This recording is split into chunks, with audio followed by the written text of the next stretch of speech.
There we go. Good day to everybody. I'm going to talk for a few minutes today about um, health, some health issues. We have a blog, several blogs, and then a store. I'll mention them again. I usually do it at the beginning, put it in the description box underneath.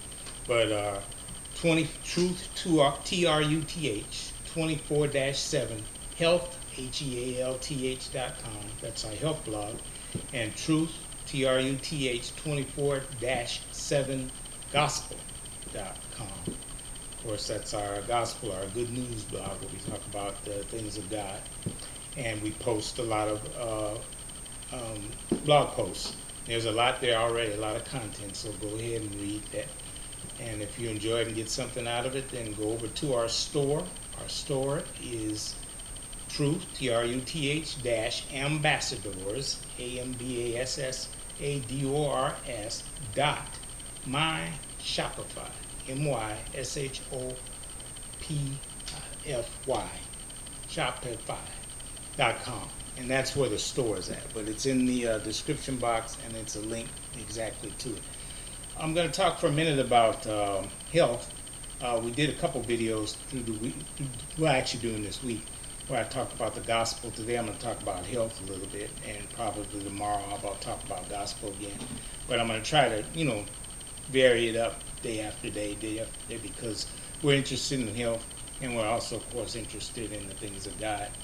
But as far as health is concerned, I want to talk for a minute about how we cleanse our bodies when we fast. We do a fast for different reasons. Some people do it for health reasons. But if you do it for spiritual reasons, then you're also going to get a health benefit. Because if you're doing it for spiritual reasons, then what you're doing is you're denying the gratification of the food and your mind's preoccupation with food and drink, which you don't realize it's preoccupied with it until you stop it. You stop it for a while, you'll see how preoccupied your mind is with food and things. But anyway, when you stop that, then what happens is you can begin to look at the control that you do have, your self-discipline, and how you need to exercise it. So that's what fasting does in that regards, and therefore you get more in tune to the spiritual, because you're denying your flesh or your senses, those other things. But anyway, what fasting does is it allows your body to rest. God made our bodies so that they heal themselves. The body was never supposed to be operated on. No organ was supposed to ever be taken out of the body.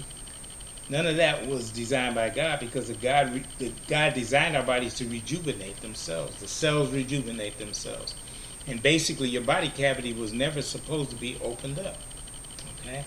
And, I can get into more scientific reasons for all of that, but I'm not going to do that since this is going to be brief. But anyway, because of the fact that we eat all the time, we're steadily forcing food in, it doesn't give our bodies time to rest. Our bodies need to rest, because it's when you rest is when your body heals itself. Okay? The word breakfast means to break a fast. That's where it came from.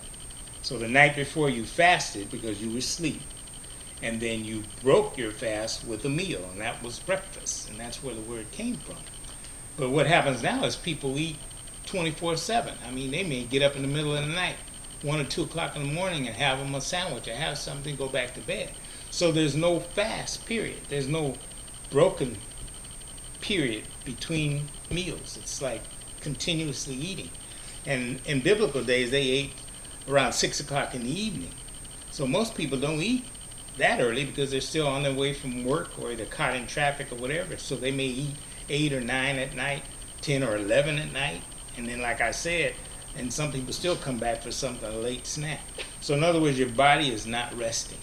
And that's one of the reasons why people are so sick, because their bodies are not given an opportunity to rest. They don't get enough sleep or rest anyway, because they're working 24/7 trying to make money, trying to keep up with the Joneses, so to speak, and have the material things.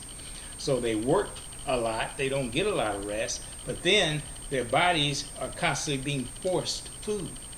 And a lot of the eating that we do, we eat because we just want to do something. We want to have something in our mouth. It's like a pacifier almost. Pacifier doesn't really do anything for the child. but it pacifies them. So food tends to pacify us. You know, most animals, when they get sick, they'll stop eating. Most people have dogs and or cats. Once they throw up their food or get rid of whatever is the problem with them, they usually will not eat for a while, and they'll lay up and they'll rest. And what they're doing is they're allowing their bodies to mend, and they're fasting, you know. But we don't do that, you know. We just steadily eat. So your body can't get rid of poisons because it's always receiving. And as long as it keeps receiving, it can't get rid of anything because it can't get out. If you stop eating long enough, you'll realize how much poisons, how much phlegm, how much coal, how much mucus, how many toxins will come out of your body. And even during a fast, you'll see that you'll continue to go to the restroom. You know, and you wonder, well, how can I keep going? I'm not eating. Because food is finally getting a chance to come out of your body. So we need to rest, okay? If you don't want to go on a long fast, fine, but at least stop between meals. Stop eating between meals. And if you can rest, like even for 12 hours, that'll allow your body time to do some rest. Most people wouldn't have any of the diseases they have if they would just let their bodies heal themselves. And the bodies will heal themselves if we don't force food into them, like cancers, for instance. Cancers feed on sugars. You stop giving cancer sugar, and cancer will die. The doctors are not going to tell you that, you know, because they're in business. You know, they have to make a living, you know. And a lot of money is made off of cancer and cancer research. But cancers feed on sugar. Stop the sugar, you'll eliminate the cancer. It's really that simple. The hardest part is the discipline to actually stop eating. So it's just a little food for thought, as they say today, that we need to stop eating, do some fasting, take longer breaks between meals, try to do some things to show more discipline over the foods and the things you put in your body so that your body can heal itself, because your body will heal itself because that's how God designed your body. So hopefully everybody's walking in divine health today and not having to worry about it. But do fast, do take breaks, and you'll be blessed, your body will be blessed, and you'll be healthy and whole. Thank you, and have a blessed rest of the day.